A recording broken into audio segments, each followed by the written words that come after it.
Bonjour à toutes et à tous. Aujourd'hui, on va plonger ensemble au cœur de nos cellules pour explorer un mécanisme biologique essentiel, mais qui, parfois, déraille de manière assez spectaculaire, le cancer. C'est un sujet absolument central du programme de SVT sur la génétique et la santé, et on va le décortiquer pour que tout soit clair. La question qui va nous servir de fil rouge est à la fois simple et vertigineuse. Comment est-ce qu'une de nos propres cellules, qui, à la base, est censée coopérer, peut soudainement se rebeller au point de devenir une menace pour notre corps tout entier? Vous voyez, le truc, c'est que ce n'est pas un ennemi qui vient de l'extérieur, c'est une sorte de trahison qui naît à l'intérieur même de notre organisme. Alors essayons de comprendre comment c'est possible. Pour comprendre cette transformation, la première chose à faire, c'est d'aller voir le mode d'emploi de la cellule, son programme, son ADN. Parce que l'histoire d'un cancer, avant toute chose, c'est une histoire qui est écrite dans nos gènes. Ok, alors comment ça se passe concrètement? Tout part d'une seule et unique cellule, c'est l'étape 1. À l'intérieur, une mutation, une erreur apparaît dans un gène qui contrôle sa division. Cette cellule initiatrice, elle va se mettre à se multiplier sans contrôle. Ça va former une petite masse qu'on appelle une tumeur bénigne. À ce stade, elle ne bouge pas. Mais, et c'est là que ça se complique, si d'autres mutations s'accumulent, la tumeur devient maligne, c'est-à-dire cancéreuse. Elle peut alors envahir les tissus autour et même, pire, des cellules peuvent s'en détacher pour aller former de nouvelles tumeurs ailleurs dans le corps. C'est ça qu'on appelle une métastase. Bon, ce qui est fascinant, c'est que nos cellules possèdent un système de contrôle super sophistiqué.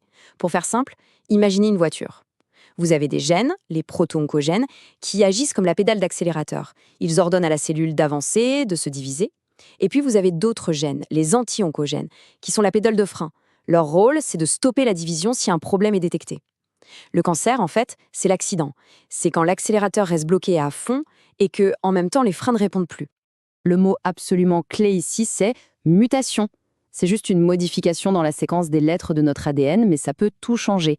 Quand un proton-oncogène, donc notre accélérateur, subit une mutation, il devient ce qu'on appelle un oncogène. Et un oncogène, c'est un accélérateur qui est devenu complètement fou, qui est bloqué en position on. Et regardez ce graphique, il illustre parfaitement l'importance des freins.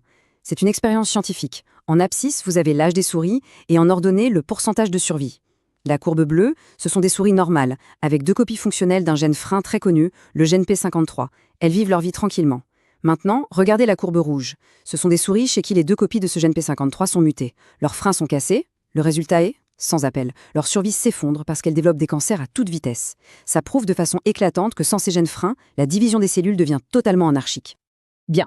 On vient de voir les mécanismes génétiques, le comment ça se passe à l'intérieur. Mais maintenant, la grande question, c'est qu'est-ce qui cause ces fameuses mutations?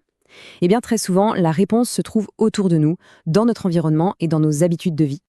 Le terme scientifique pour désigner ces déclencheurs, c'est agent mutagène. C'est un nom un peu barbare pour dire tout simplement que c'est un facteur, qu'il soit physique, chimique ou biologique, qui augmente le risque de provoquer des erreurs, des mutations dans notre ADN. Prenons 2 exemples que tout le monde connaît. À gauche, un agent chimique, les substances qu'on trouve dans la fumée de cigarette, un véritable cocktail de produits mutagènes. À droite, un agent physique, les rayons ultraviolets, les fameux UV du soleil. Dans les 2 cas, le mécanisme est le même. Ces agents viennent agresser directement notre ADN. Ils peuvent le casser, le modifier, et ça crée des erreurs de lecture quand la cellule se divise, et voilà comment naît une mutation. Ce graphique permet de visualiser le poids de chaque facteur de risque. Et le message est limpide. Le tabac est de très, très loin le principal facteur de risque sur lequel on peut agir. Il est suivi par l'alimentation et certaines infections. Qu'est-ce que ça veut dire? Ça veut dire qu'une part non négligeable des cancers pourrait tout simplement être évitée par nos choix et nos comportements.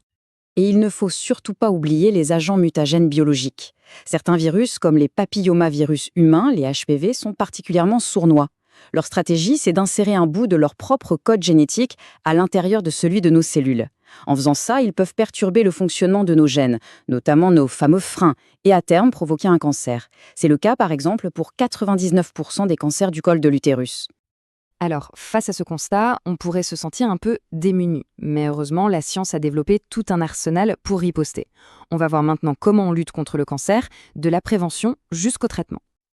L'arme numéro 1, la plus efficace, c'est la prévention. Cette frise chronologique est un super exemple. Elle montre comment des lois de santé publique, comme les lois contre le tabac en France, ont permis, étape par étape, de réduire l'exposition de la population au principal agent mutagène et, au final, de sauver des centaines de milliers de vies. Une autre arme préventive absolument majeure, c'est la vaccination. Regardez ces chiffres sur l'efficacité du vaccin contre le HPV, ils sont saisissants.